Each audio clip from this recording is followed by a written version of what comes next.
Dala Dhamma Jebe Dra Nobar Jebe Ge Tarbadan Tham Je Kembe Bardu Jobra Jeba Tham Je Giz Jebe Manangada Yampe Senjen Tham Je Dewa Dan Den Tunga Dhander Nudu Lana Me Payang Dabra Sobe Chanchu Rinpoche Topara Jan Dala Dhamma Jebe Da Nopar Jebe Gek Tarbada Tam Je Gembe Bardu Jobra Jeba Tam Je Giz Jebe Manankana Yambe Senchen Tam Je Dewa Dan Ten Tunga Dandre Nidu Lana Mepaya Dabra Sobe Chanju Rinpoche Topara Jan Dala Dhamma Jebe Da Nopar Jebe Gek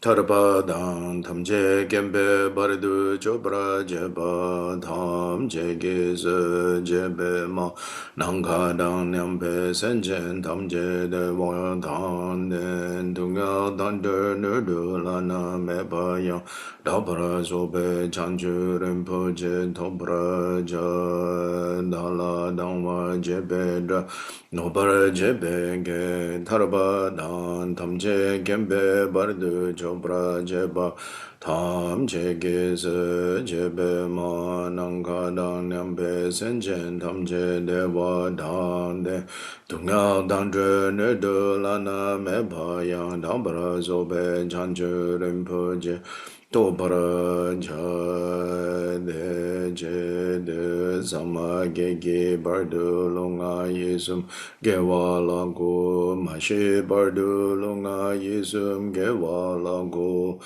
Du Dereng Ne Sung De Ne Ma San Ta Sam Ge Bardu Lunga Yesum Gewa Lagu.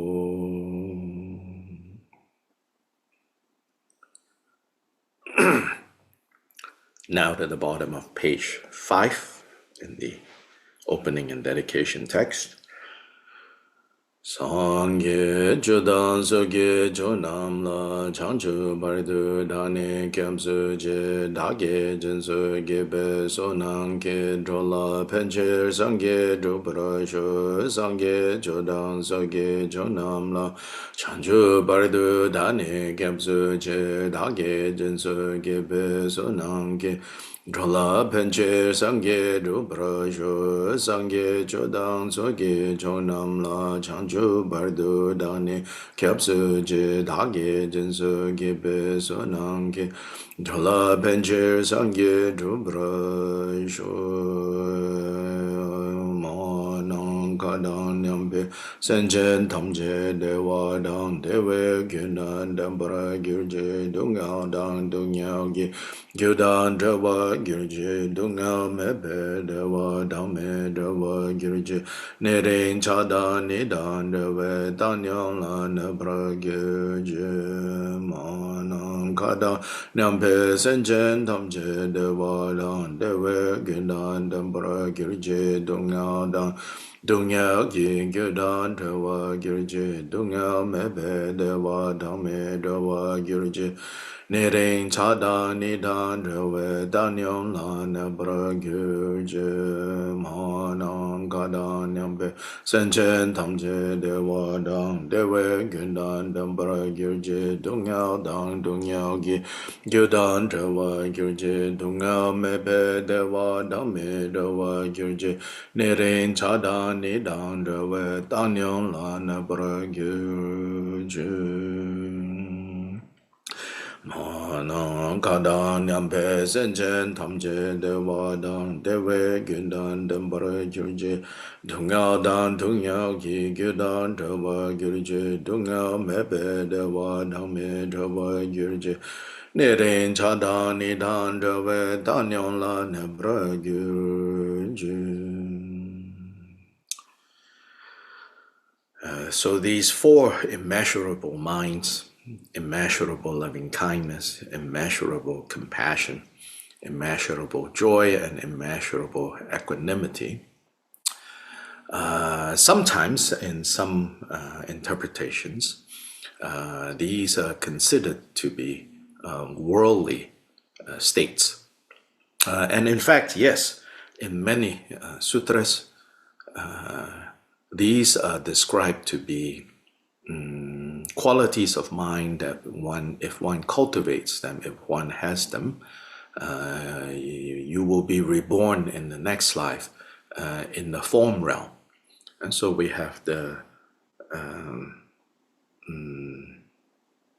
desire realm, or the realm of the senses, the sense desires. So then we have that realm, and human beings are in that realm. Hungry ghosts, hell beings, animals, Ashura, and Devas. So I think most of us are more familiar with the notion of the 6 classes of beings.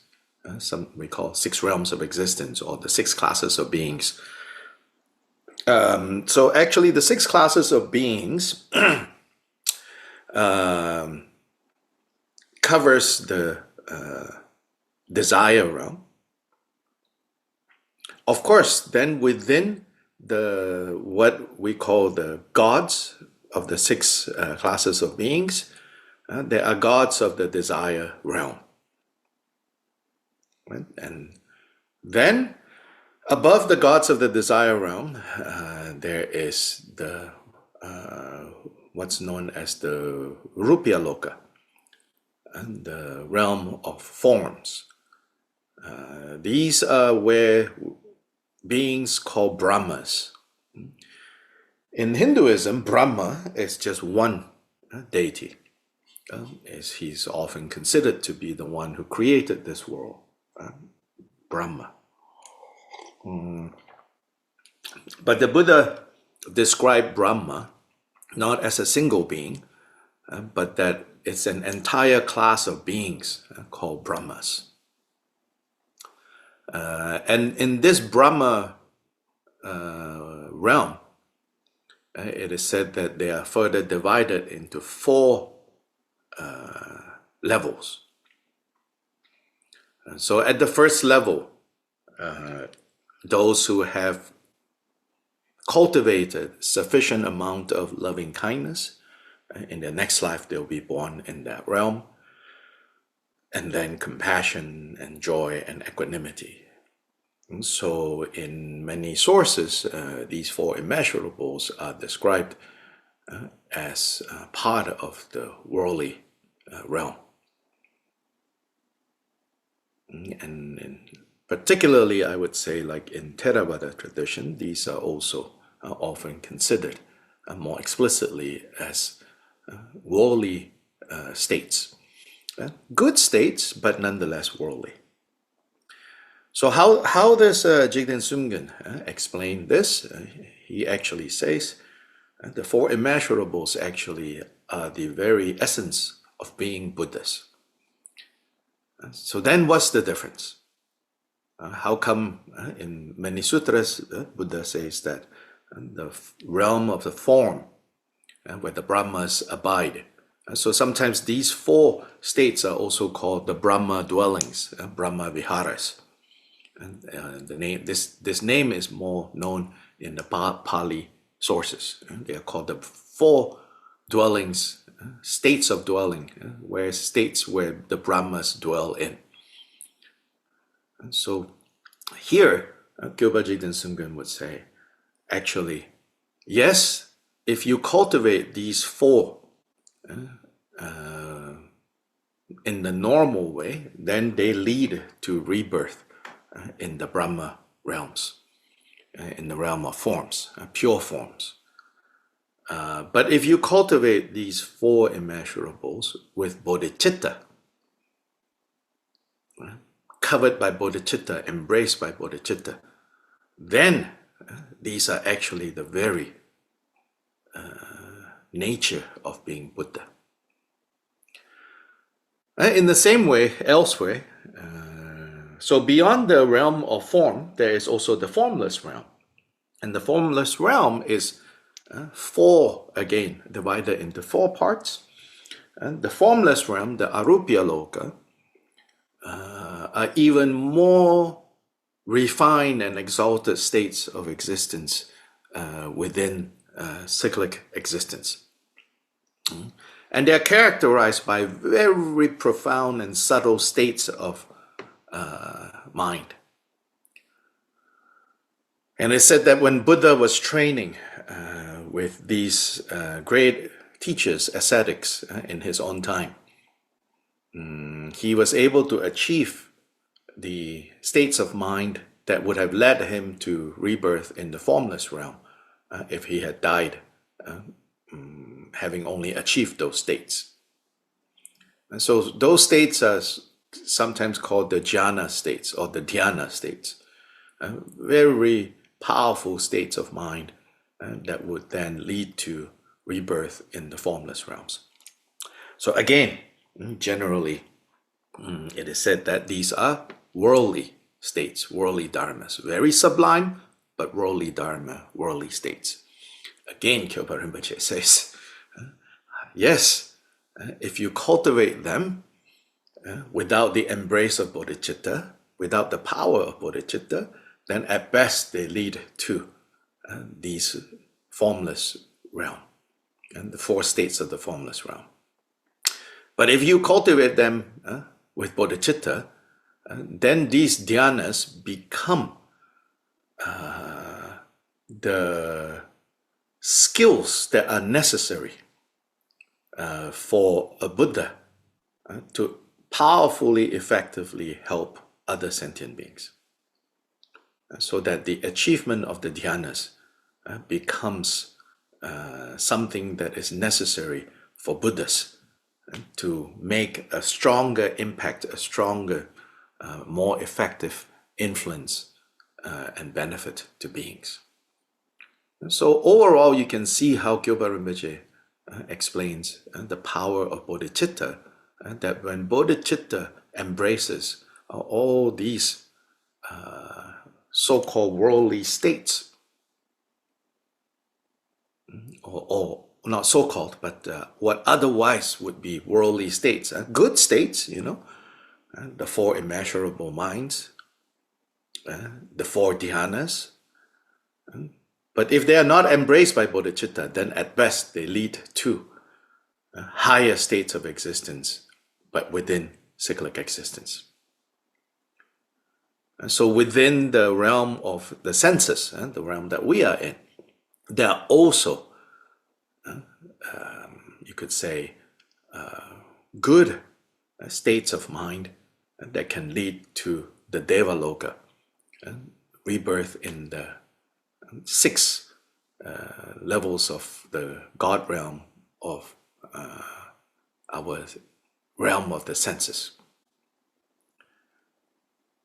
So those realms are characterized by powerful experiences, strong experiences of sukha, of ease, of comfort, of bliss, of pleasure.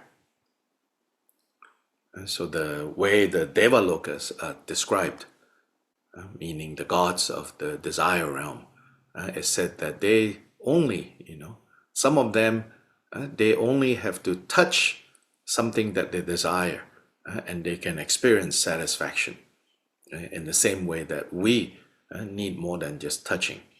And some of them just by looking or just by smelling, and then finally the highest, just by bringing to mind some object of desire, they can feel the satisfaction more powerfully because they don't really need the gross type of contact that we need.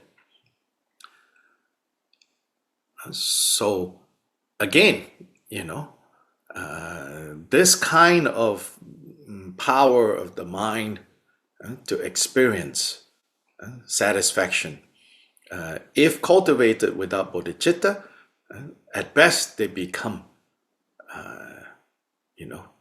in the short term, you feeling very satisfied, very content, and not just that, but actually in a state of delight all the time,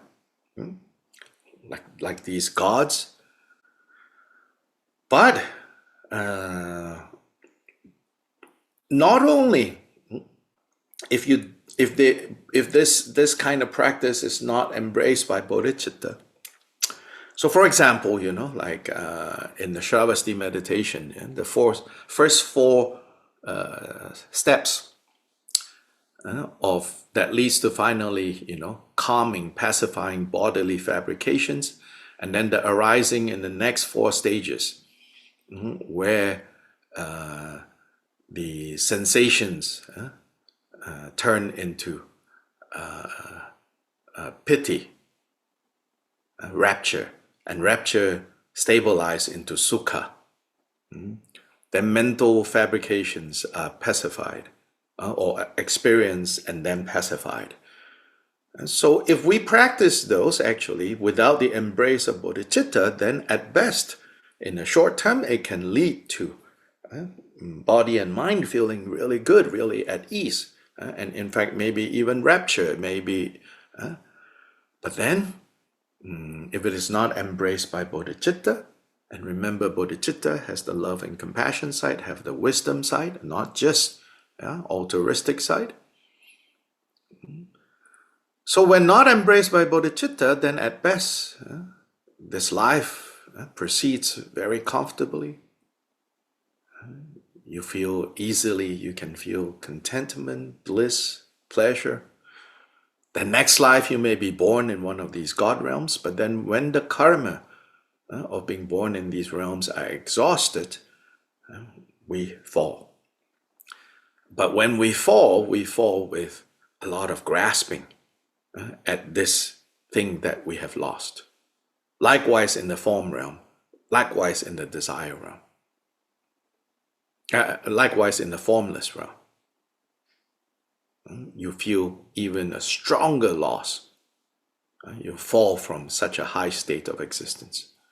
So if they are cultivated, without bodhicitta, then they will only deliver short term. Short term, of course, in the formless realm, it means billions and billions and billions of years. But then in the context of, infinite time, it's really just, short term. And so are we capable of seeing, billions and billions and billions of years as short time? Probably not. Just a few years of things not going well, we feel like it's an eternity. Maybe some of us are feeling like that right now, like, oh gosh, it's only been a year. But it feels like eternity. But really, we have taken bodhisattva vow. All the difficulties that arise, just within a few months, just within a few days, just within a few weeks, we think it's such a big deal. I can't go on anymore, Then we need to refine our understanding of the bodhisattva vow. So a few comments, about the four immeasurable minds. So cultivate this, embraced by bodhicitta, then changes everything.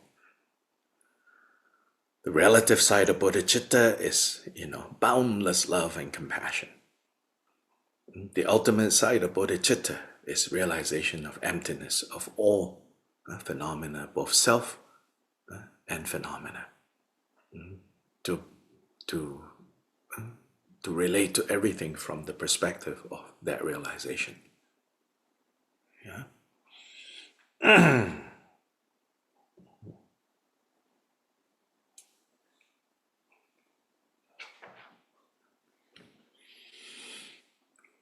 Bye. Bajra Samaja Bajra Samaja Bajra Samaja Malu Semjen Gungi Gungi Riching Dude Punje Midze Jomze La Ngunam Malu Jishin Kengyurbe Jumden Kurje Nere Shizu Zo Argyam Padyam Pushbe Dupe Aloke Gende Nevede Shabda Prateja Soha Sashi Puju Jushi Medo Rira Linshe Nide Gempadi Sangye Shingla Mingte Bulwa Ye Drogo Namda Shindu Jobar Sho Jase Wadan Chujing Shabada Jesu Iran Kuzing Sowa Ye Gewa Jungse Dagi Chisakba Tamche Zobe Changchu Jirngu.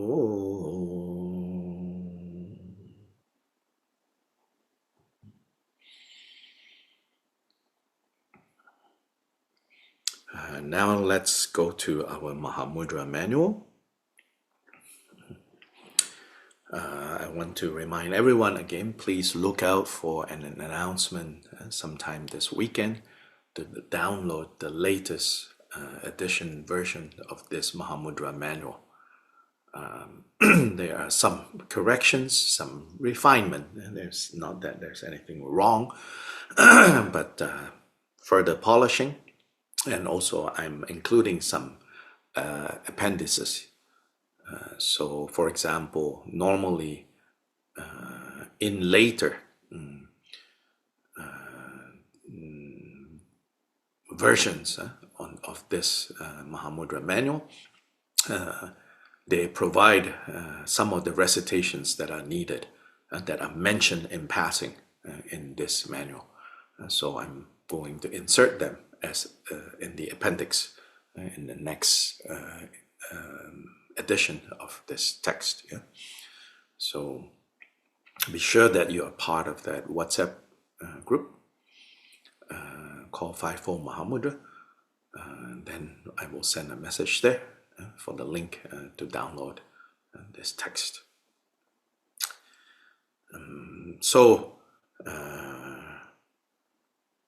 Beginning, with the it emphasizes here the need to begin with the common preliminaries, which here in this manual consist of the practice of Vajrasattva for laying aside all the, especially the damage that we have done in the form of breaking the trainings involved in the individual liberation vows, in the Bodhisattva vows, and in the Vajrayana Samaya.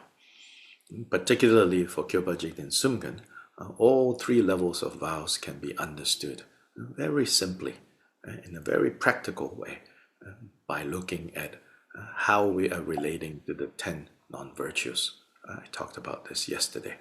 I know some of you are thinking, oh gosh, always talking about this.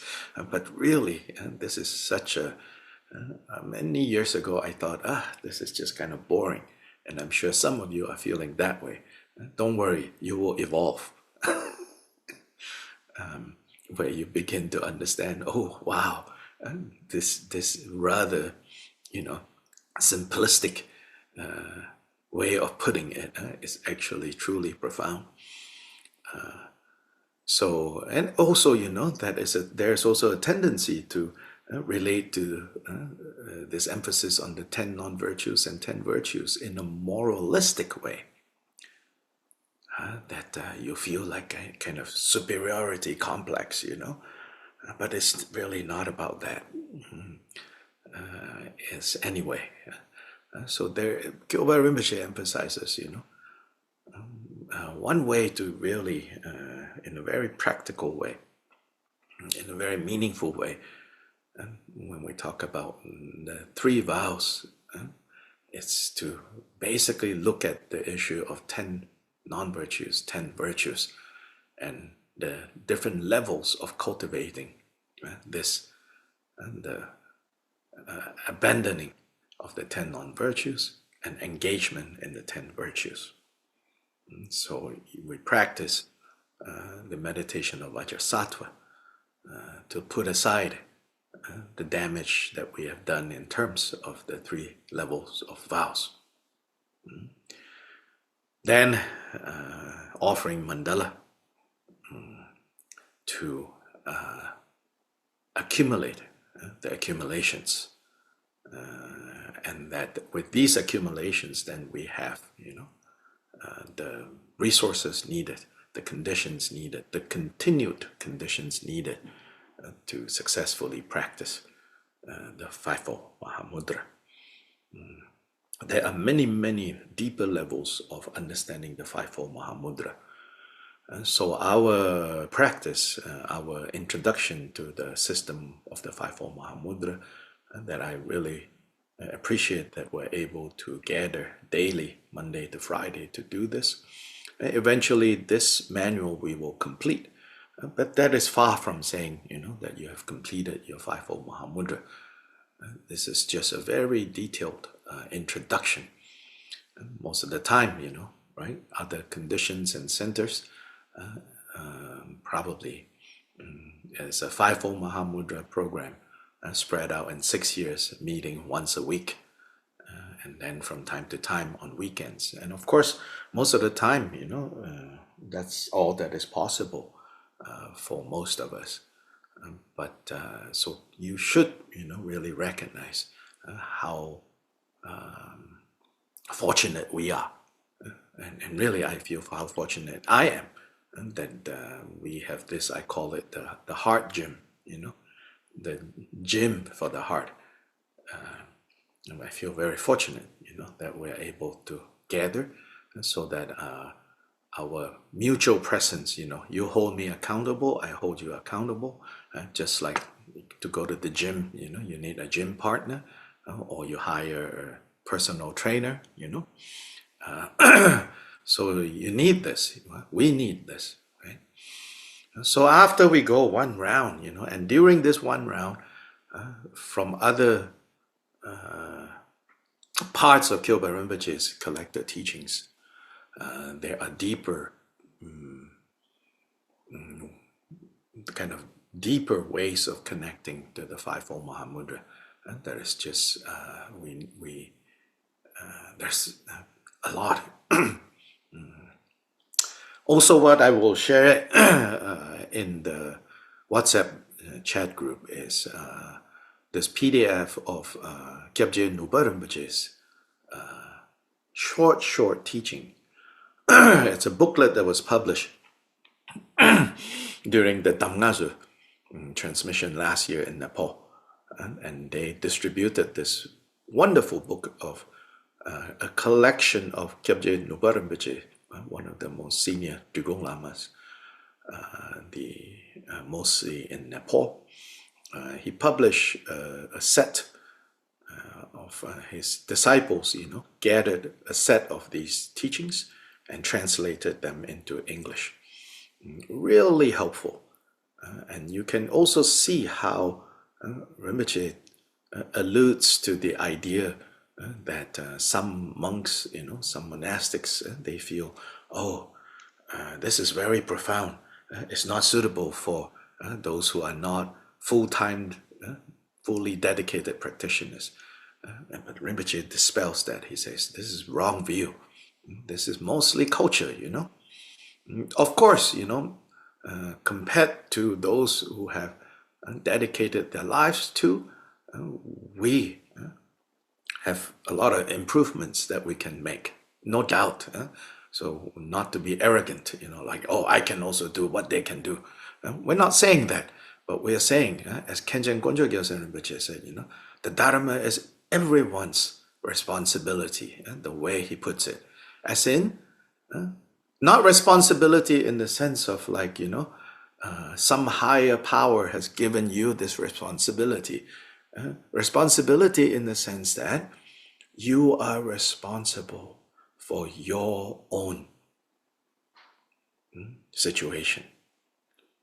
And so in that sense, then, taking up the Dharma is everyone's responsibility. Not just monks, not just nuns, not just those in retreat. It's all of our responsibilities. You want to be well, you have to take the medicine. Medicine will come with labels. We hope. And we need to learn to pay attention to what the label says. Yes. And so we have nurses to guide us. We have doctors to guide us. We have prescription we have been given. It's our responsibility to take the medicine according to the prescription. So learn the prescription. Don't say, oh, no, this medicine, this is only for monks. This is only for nuns. This is only for retreatants. This is only for lamas. In fact, I give you one example,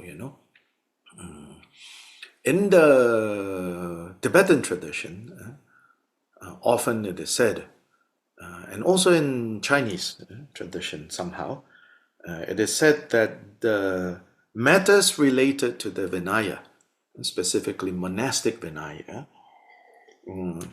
that topic should not be taught to lay people. That topic should not be taught to lay people. That's the general understanding. In fact, it is said, individual liberation vow training can be discussed with those who have not taken this yet.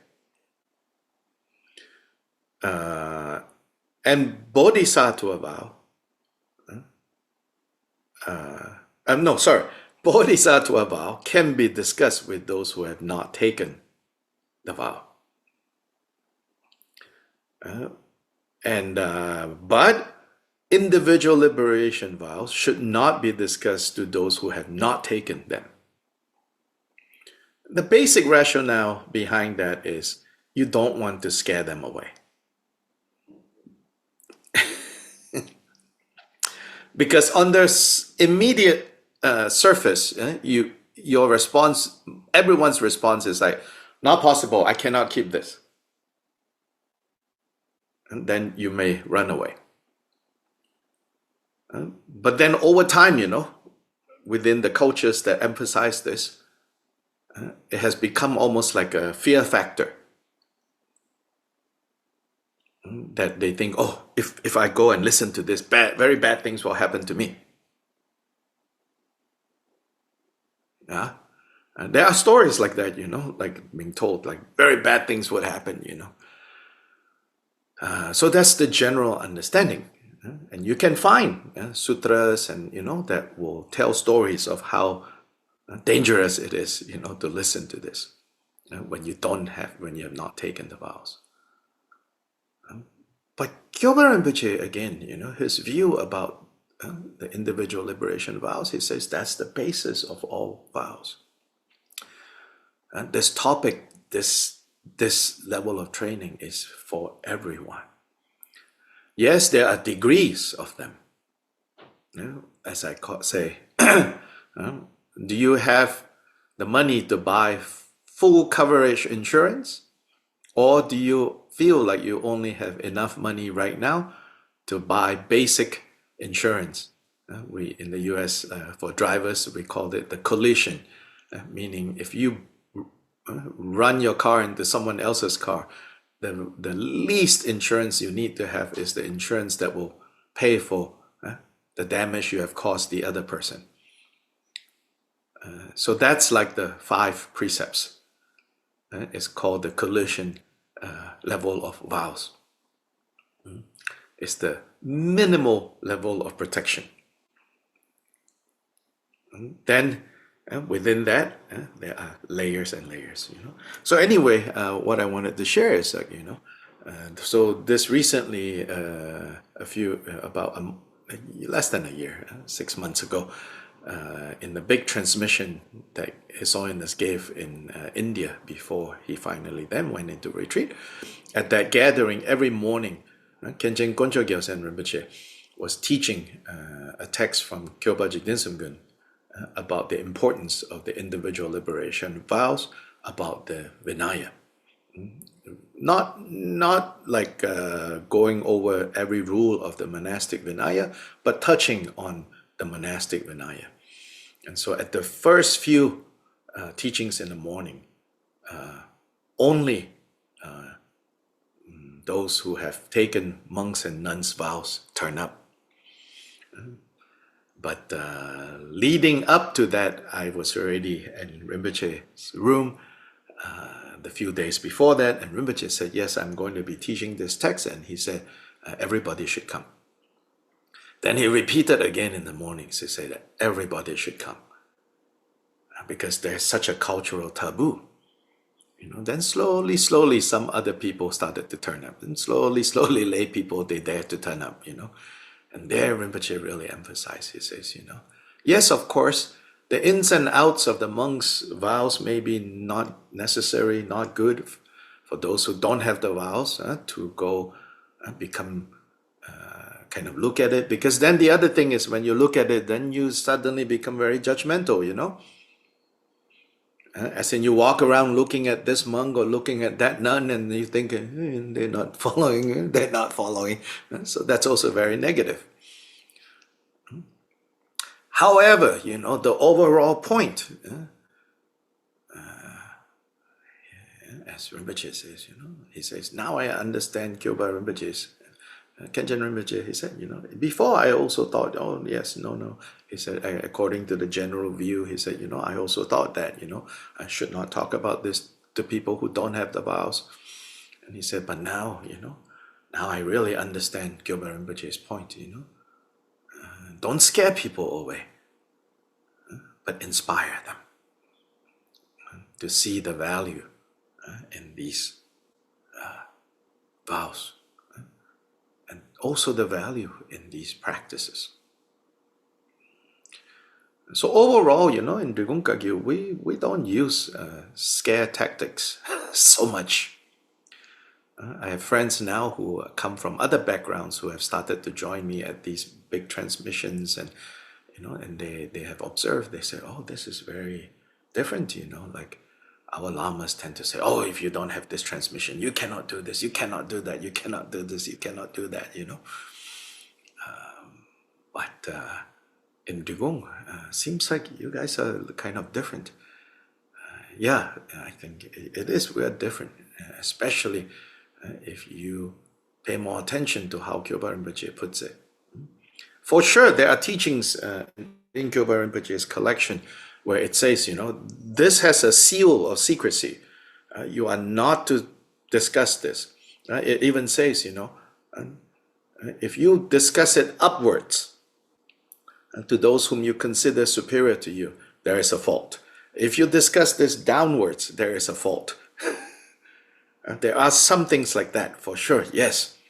But overall, is whatever degree of Dharma we can apply is good for us. Yes, some medicine is very powerful medicine. So don't self-prescribe. Yes, don't self-prescribe. But don't need to fear it so much. Don't need to fear it so much. Another example, like, so people talk about, oh, do you have empowerment for this? Do you have empowerment of that? You need this empowerment, you need that empowerment, So in this question, Nubar Rinpoche, Kyabje, again, Kyabje Nubar Rinpoche. So now circling back to that point, he said, Fivefold Mahamudra, this is for everyone to practice. So one question about empowerment, Kyabje Nubar Rinpoche, he said, yeah, there are many views about, what do you need, and he said, while the strict view is, for every practice, every Vajrayana practice you do, you need to have the specific empowerment related to that practice, related to that lineage. He said that in his own view, in his own understanding, and he said, you have to investigate this, and if you find this reasonable, if you find that this makes sense, then you can follow how I think about it. Rinpoche is very humble. Rinpoche said, in my opinion, he says, generally the Vajrayana level is divided into 4. Yeah? There is the Kriya Tantra, Charya Tantra, Yoga Tantra, and Anuttara, or sometimes now called Niruttara, highest Yoga Tantra. These are the 4 levels.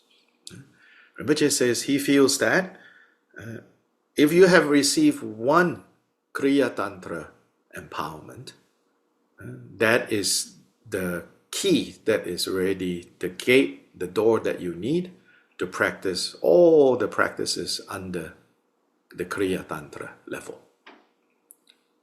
And if you have received one empowerment from the Yoga Tantra, from the Charya Tantra level, then you can practice all the practices of that level, and so on and so forth. Of course, Rinpoche also said, of course, for these practices, it's not saying that, without any guidance, you can just do it. He says you still go get the reading transmission for the specific text itself, if you can. So it's all predicated on, sincerity of your heart. Don't be arrogant.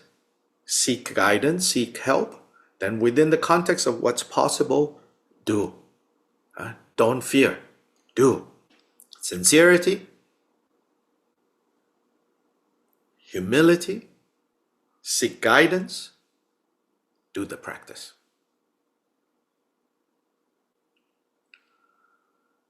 In one short teaching that Kyoba Rinpoche gave about Poa, and I'll share that text with you, a short teaching that he gave about Poa and the practice of transference.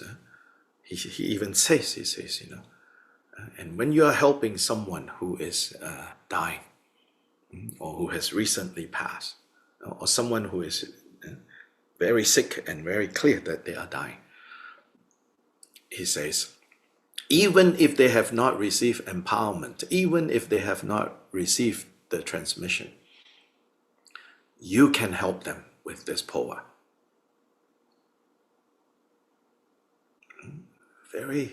His view is very different. And of course, in the teaching, he shows how. He says, you do it the gentle way. You don't remind them of all the wrongs they have done and make them feel guilty. He says, even for those who have not received empowerment and transmission, he says, you bring an appropriate image of Buddha Shakyamuni and show them, whether painting or statue, and say, this is your idam. This is your idam. Now, go join your idam now. So, main point here, practice whatever you have, to whatever level you are able to, recognizing that there are people who can help you, people who can help us along. We seek guidance when we can. Then with sincerity of heart, we apply the Dharma. Then don't need to fear harm, Buddha did not teach anything that will harm any of us. So mandala offering, page 9.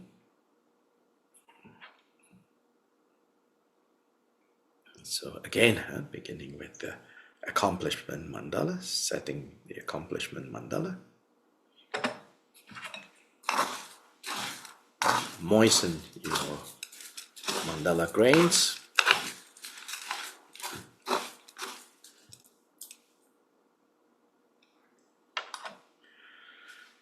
Pick up some grains in left hand. Pick up the mandala plate.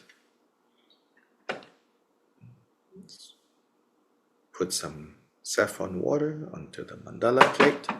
Pick up some grains on your right hand. Clean.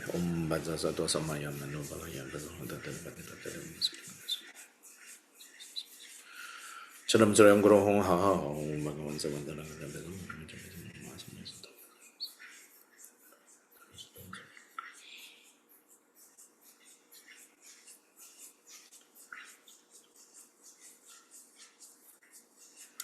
Mahasamaya sadhu.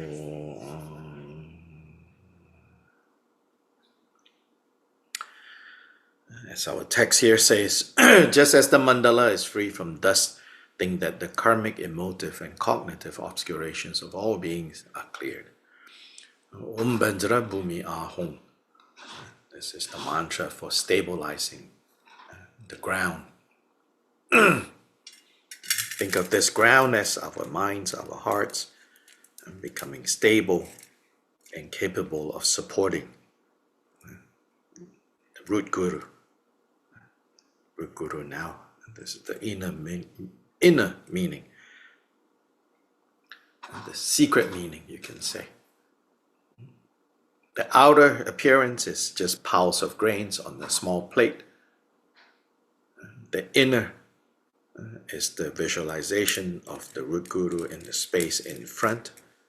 And the secret understanding, the secret level, is the guru seated on the ground of my mind, on the ground of my heart. And the guru is found there.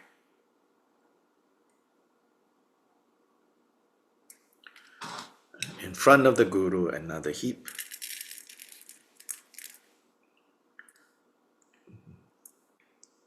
The Idam deities. To the right of the guru are the 1,000 Buddhas of this eon and all Buddhas of past, present, and future. Behind the guru is the sublime Dharma.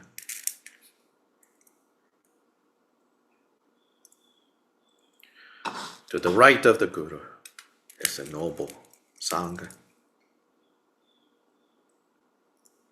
The great Bodhisattvas on the 8th Bhumi and up, all the great Arhats. The great Arhats are said to manifest appearance of Arhats, but in reality, they have taken the Bodhisattva vow as well.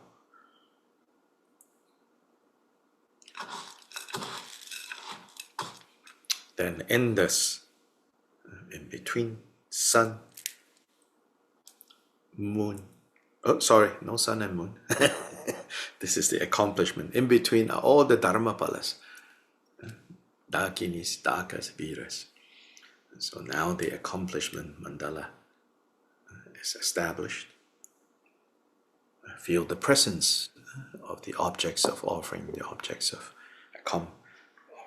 the recipients of this offering. Now take the accumulation mandala.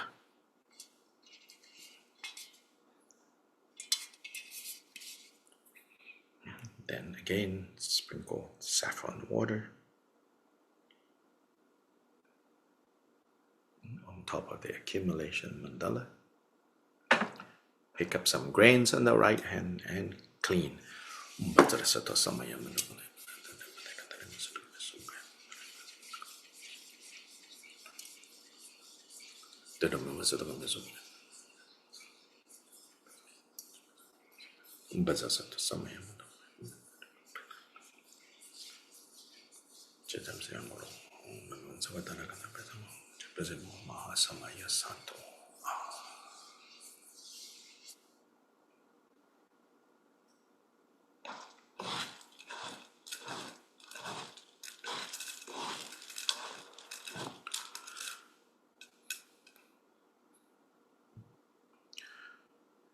Now page 10, yeah? So Om Vajra Bhumi Ahum. Now Mahamudra is the central heap.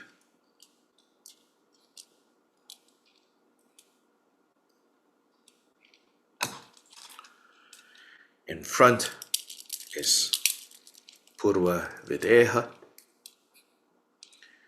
In the south is Jambudipa. In the west, Appara Godania. in the north, Uttarakuru.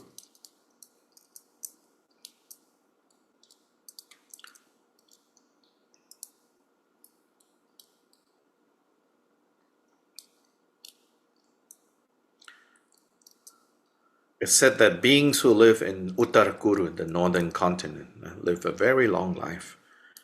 These are humans, a type of humans, lead a very long life. And so there is a practice, a special form of Amitayus practice that is said to be the Uttarakuru Amitayus practice. We have this transmission in Drigong. Drigong Dhammakirti has a special pure vision, empowerment, and sadhana of this Uttarakuru Amitayus practice. A couple of years ago, I requested His Holiness to give this empowerment. So this was given in New York. Rarely given, but it's a rare tradition of the Drigong lineage.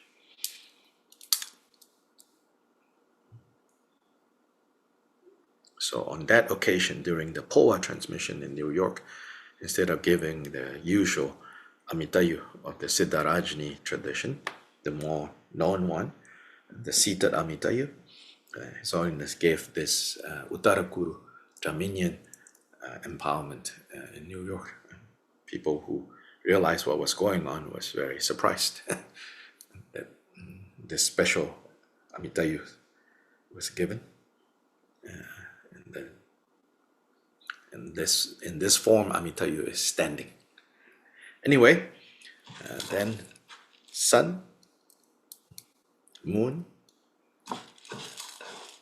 and all the wondrous offerings added. Then turn around so that the front is facing.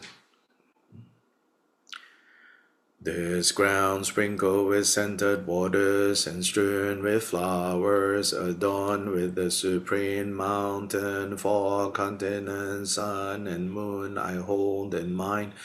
As a Buddha land and offer it, may all wandering beings experience such a pure land.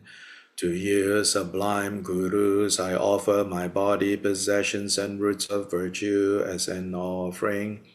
Please accept them. To you, idam deities, and you, noble three jewels, I offer my body, possessions, and roots of virtue as an offering. Please accept them, O gurus, idams, and noble three jewels. I pray that you generate supreme realization within me. Add a few grains.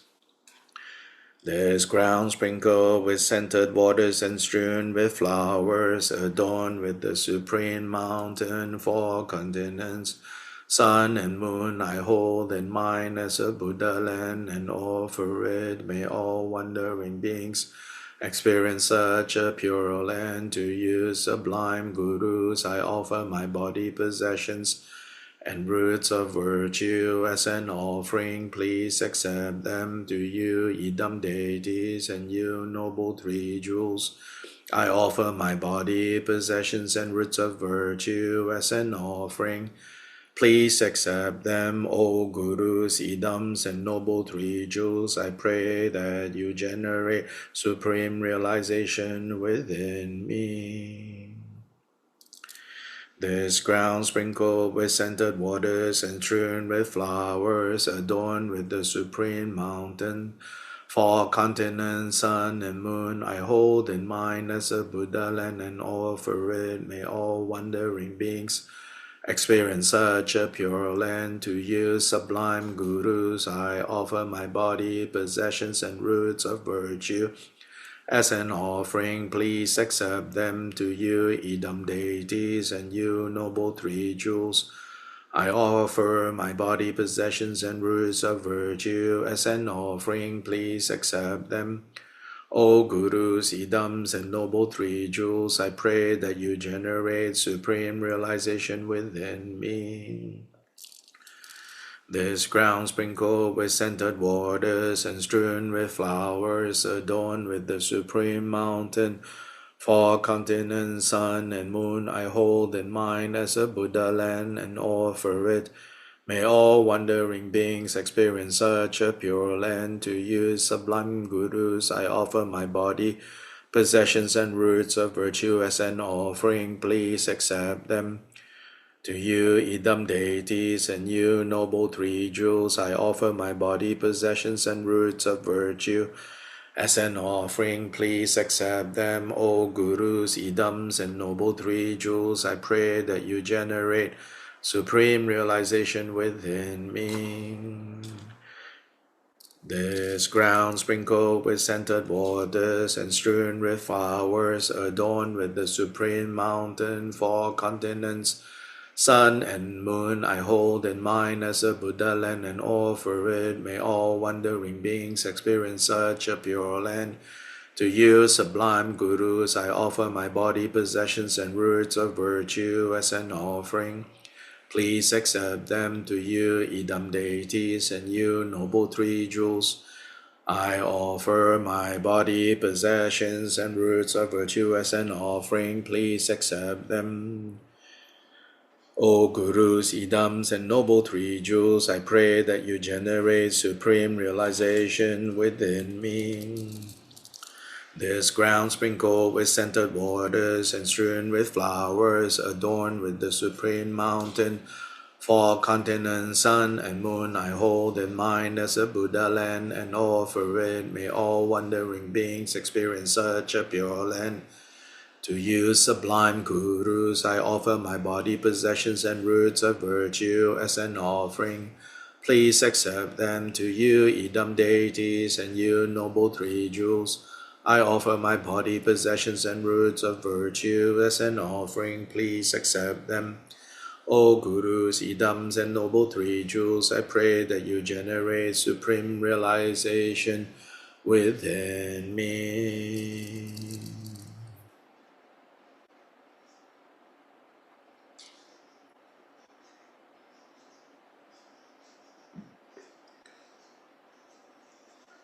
Now imagine that these offerings have been received, gladly received, happily received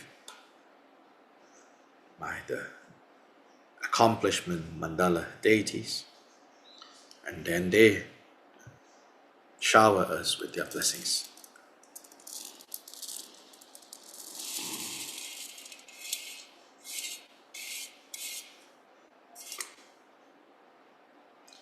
Just as the grains of the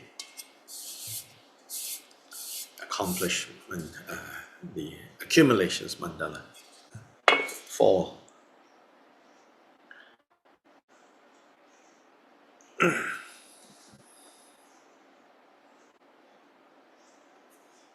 And when you are ready to dissolve the accomplishment mandala deities into yourself, do that and then take a few moments and rest your mind in the inseparability between them and you. The one nature between them and you.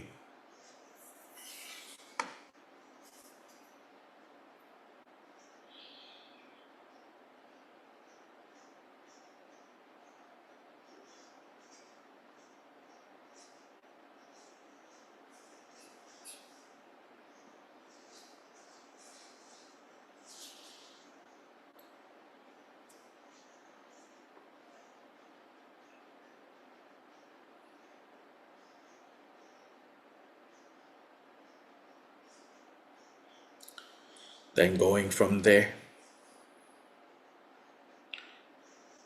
remember the bodhicitta vow as we recited at the beginning of the session.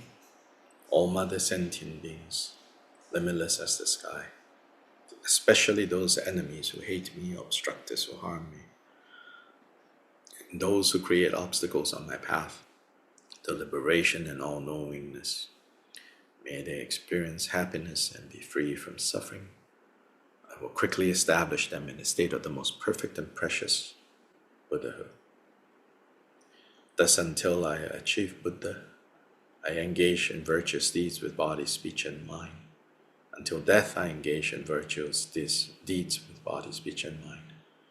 From now until this time tomorrow, I engage in virtuous deeds with body, speech, and mind.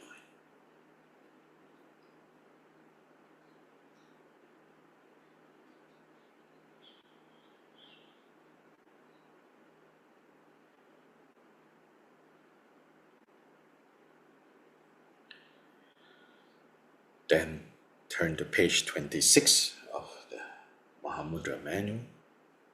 I will do the guided meditation for the second of the Fivefold, which is the practice of idam. You can look at the words if you want, or you can just listen. On page 26, using the second mantra, by reciting Shunyata Jnana Bhadra Swabhava Atmako Ham, cultivate the understanding that all phenomena are emptiness, free from the extremes of conceptual elaborations.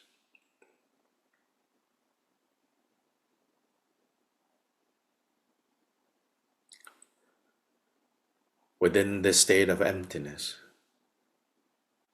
your own mind arises in the form of the syllable Hung. The syllable is radiating light.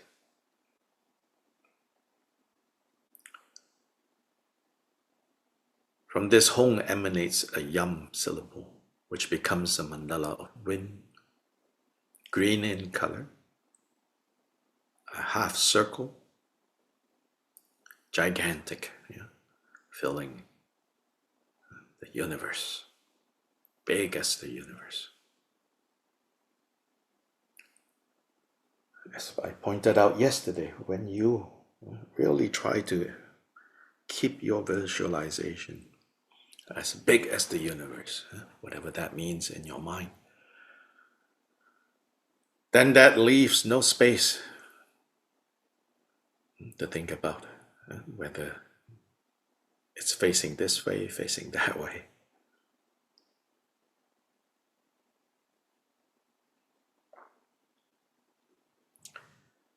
Then again, from the Hung syllable, a Ram syllable appears, hovers above the mandala of wind. Then the Ram turns into a triangular mandala of fire, red in color, and placed on top of the wind mandala. Then the Vam syllable, mandala of water, white in color, a circle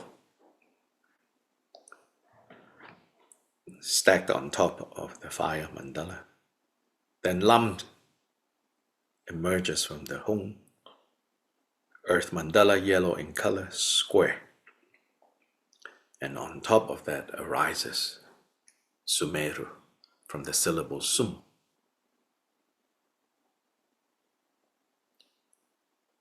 In Gyoba Rinpoche's instructions, he says that even though this Mount Meru is not mentioned in the original Indian sadhana, the oral tradition from the Indian masters is that you should cultivate this Mount Meru, the cosmic mountain. On top of the cosmic mountain appears, from a Bam syllable, appears a multicolored lotus. Then the Hung, which is still hovering in space, emanates out a cross vajra that becomes the firm foundation placed within the lotus. And this cross vajra is placed down and not standing up, but as a cross placed inside this multicolored lotus. On top of this cross vajra, from the vowels, a, e, o, these vowels of the Sanskrit syllabary, the vowels all turn into a white moon seat, a moon cushion, placed on top of the cross vajra. Then the consonants turn into kakagana. These consonants turn into a red sun disk that is placed on top of the moon disk.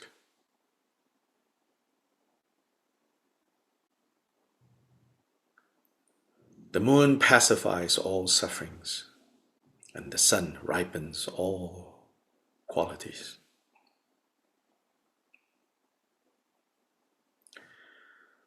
Then the Hung descends onto the seat. Having sat on the seat with all these layers, Hung emanates light out, clearing the obscurations of all beings and transforming them into deities of the Chakkasamvara Mandala.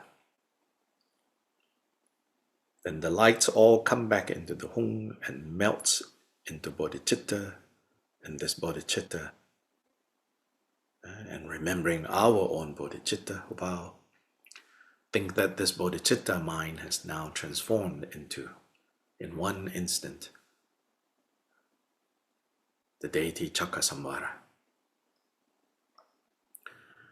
First, the Lord, the male deity, body is dark blue, pure and luminous, like the color of a stainless sky. One face, 3 eyes, with his fangs slightly bared. He is standing with his left leg bent. Below this leg is black Bhairava.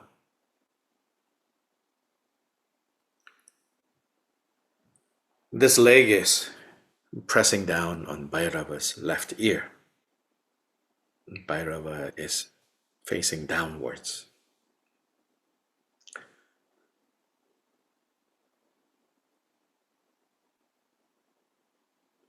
The male deity's right leg is extended, pressing in between the breasts of red Kalaratri. That's laying down face up.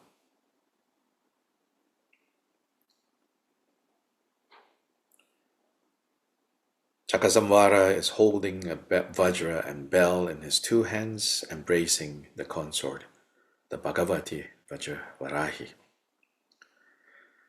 His head is adorned with a cross vajra.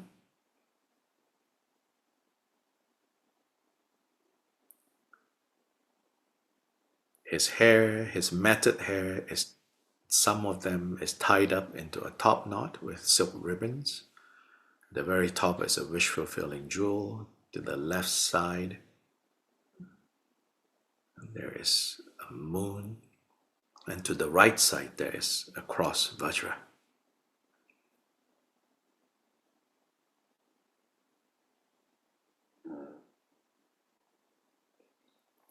He's wearing a crown of 5 dried skulls and a garland of human heads, fresh human heads, strung on intestines. He wears the 6 types of bone ornaments and a tiger skin skirt.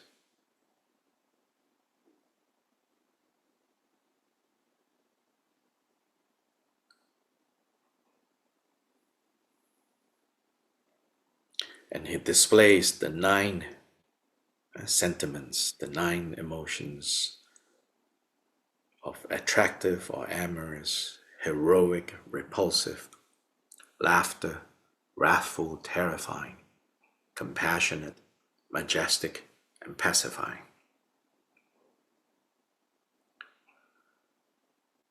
The consort that he embraces is red in color with 1 face and 3 eyes.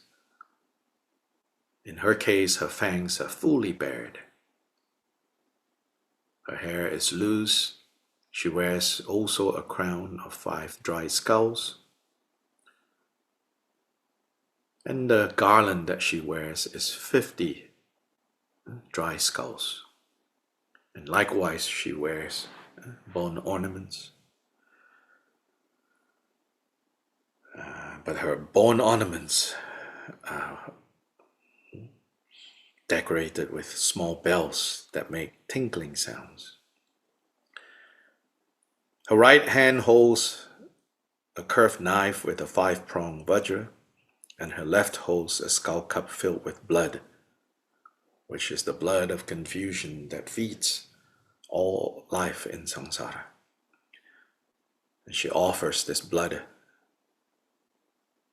to the male deity. She's naked, otherwise naked, and in union with the Father, the Lord. The Lord and the Lady are both aspects of your own being. Don't think of them as some separate entities.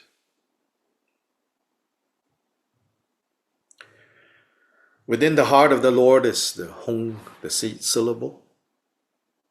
The seed syllable that gave rise to this visualization. From that Hong, light rays radiate out as a symbol of inviting the wisdom beings of the Chakkasamvara Mandala to come from the natural abodes of Chakkasamvara. Think of all of them arriving in forms identical to Chakkasamvara, Lord and Lady. Big and small, all these wisdom beings coming. And imagine making the outer and inner and secret offerings to them, pleasing them, being pleased with them, eager to have them dissolve into ourselves.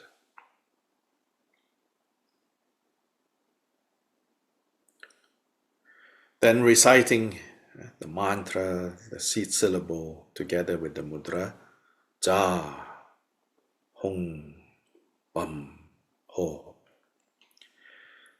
Think of hooking these deities in to you, drawing them in, binding them, and pleasing them. Then they dissolve inseparably with the Samaya Sattva with you. Now Samaya Sattva and Jnana Sattvas have become one. And to stabilize this, now imagine in the center of your crown as Chakkasamvara is an Om. In the center of the throat is a red Ah. In the center of the heart is a blue Hong for both the Lord and the Lady.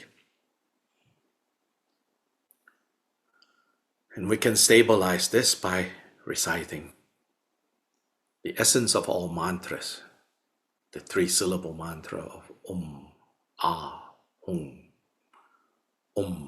Ah, Hong. So yourself, you can bless these 3 places with Ah, Hong.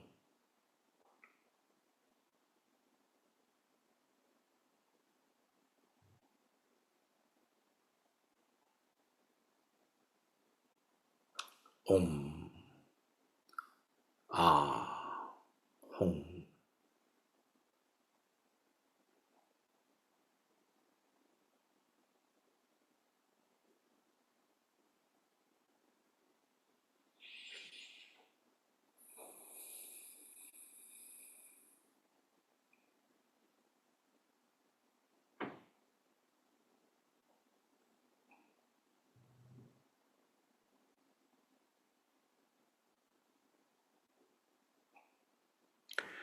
Again from the Hong syllable.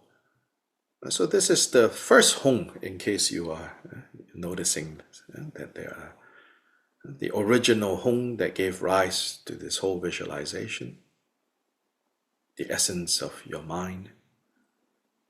Then there's a second Hong, right? Where you use to bless the Ah Hong. So there's a second Hong. And if you want to be very detailed, then the second Hong is in front of that original Hong. But from that original Hong, now light radiates to invite the empowerment deities of the 5 Buddha families. The empowerment deities come, especially the female Buddhas are holding vases filled with elixir, which they will use to confer empowerment upon us, as we made offerings to them and request empowerments.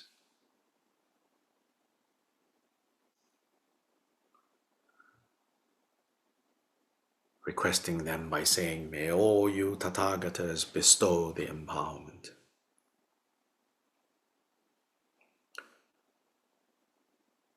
And as we supplicate in this way, then they confer empowerment on us with the mantra.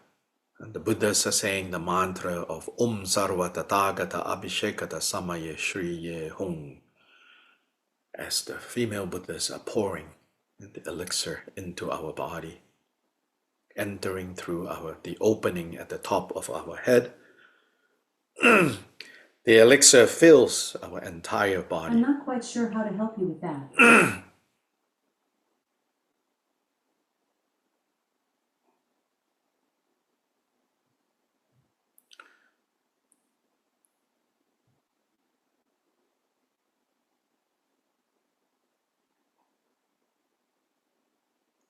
Filling both the Lord and the Lady, and the excess water that flows upwards, gather on the top of the head, and for the Lord, the male deity, it turns into Buddha Akshobhya. For the Lady, the water turns, the elixir, overflowing elixir turns into Vairochana.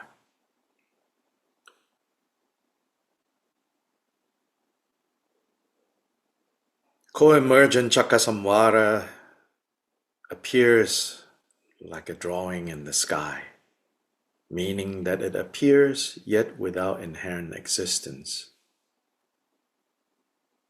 cultivated as clear, but yet without having anything that you can grasp onto. The colors are distinct like a rainbow in the sky. The form of the deity is clear like a reflection in a mirror, and its appearance is pervasive like the moon's reflection in water. Again, make this visualization as big as you can possibly imagine. Not just in this space that you're sitting in this room, in this house. It's even bigger than this whole country, bigger than this part of the world, bigger than this world.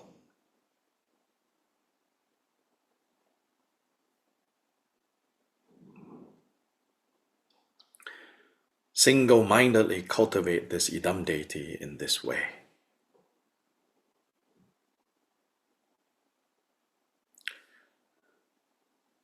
Empty and yet appearing clearly and vividly. Appearing clearly and vividly and yet empty of any essence.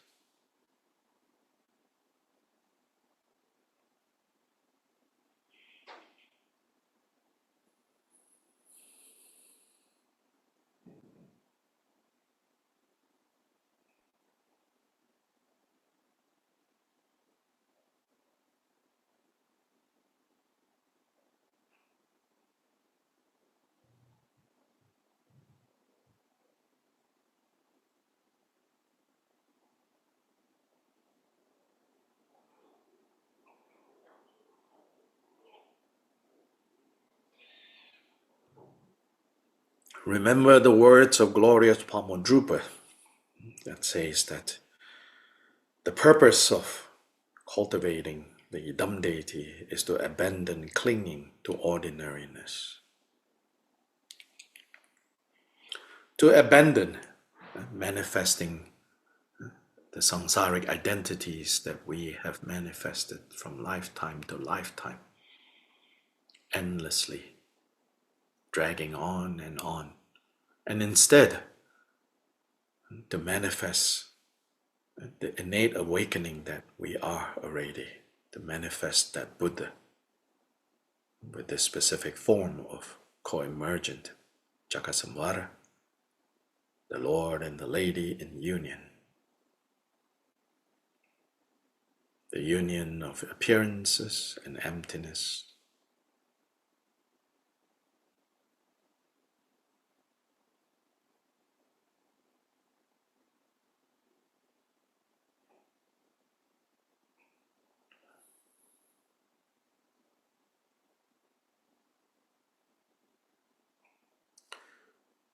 Relax the mind.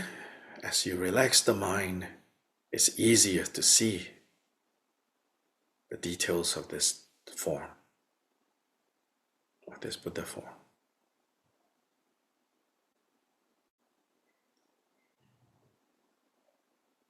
When the mind is tight or hurried, then the visualization becomes blurry.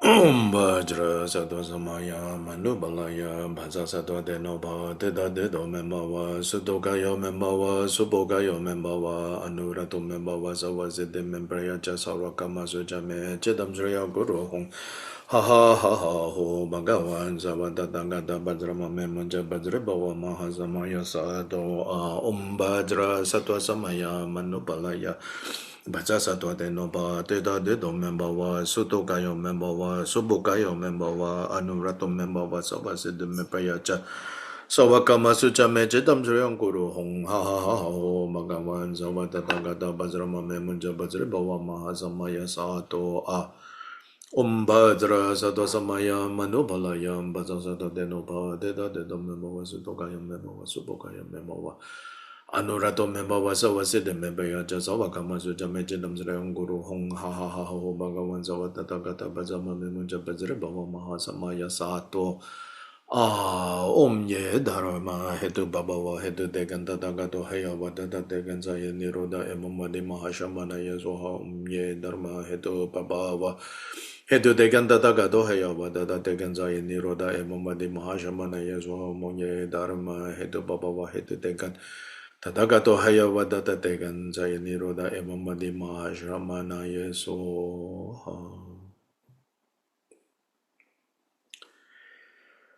So it's good to recite the Vajrasattva mantra at the end of the visualization. This is to, again, make up for, to purify any mistakes that we have made. And then also the mantra of the essence of dependent origination, Om Ye Dharma. If you look up, I'm sure you can find on the internet. This mantra is called the essence of dependent origination, Om Ye Dharma Hetu Prabhava. This one is also related to creating the right, auspicious and right and conducive interdependence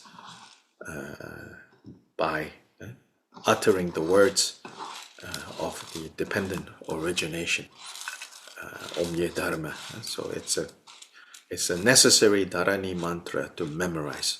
It has many uses, many applications. One of them is to recite at the end of a practice such as this.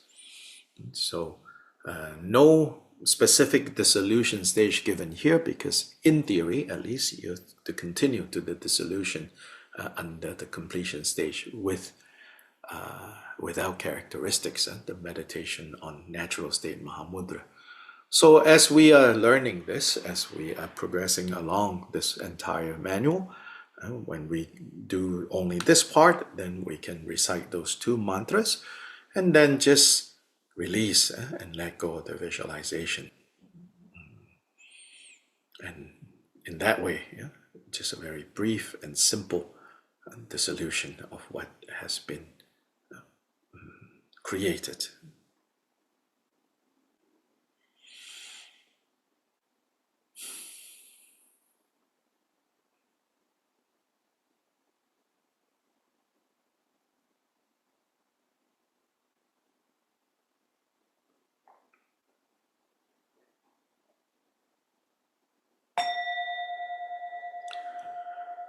Then the dedication.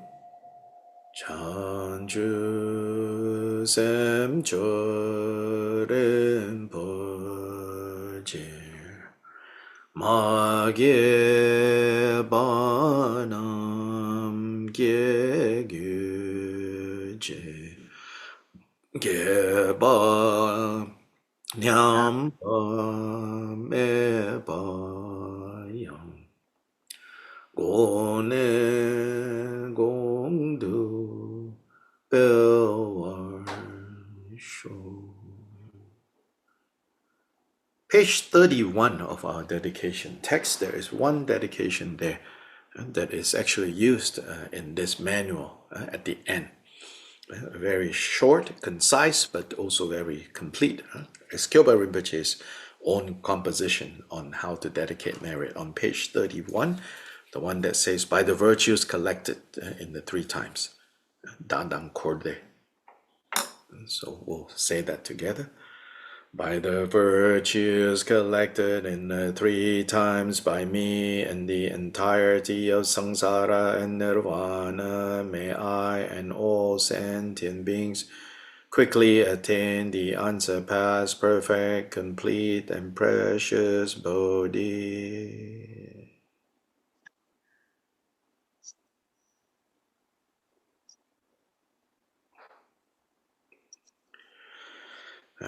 That translation needs to be fixed.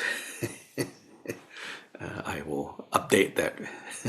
It's by the virtues collected in the 3 times and me, and by the innate root of virtue. Oh my gosh, all this while that's been missing.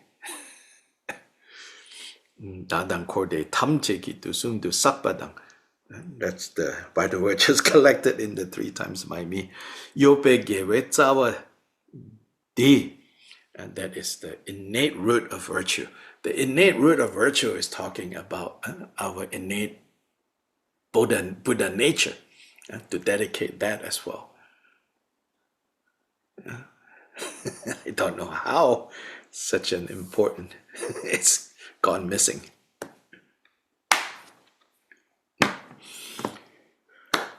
Okay, so have a good weekend, all of you. Those of you who are participating, next weekend is the POA weekend. So a word about that, the best way, and one of these days you want to do it that way, is to receive the POA transmission in person, in the same room as where the Lama giving the transmission is. It's necessary to do that. But technology is also allowing us to do something less than that. And so, not realistic, not possible for all of you next weekend to be in the same space. And so if you're participating, you need to put the resolve, you need to put the kind of aspiration. This is the meaning of making aspiration, like, may I be able at the soonest opportunity receive the transmission in person, in 3D. And that is, very important, very good.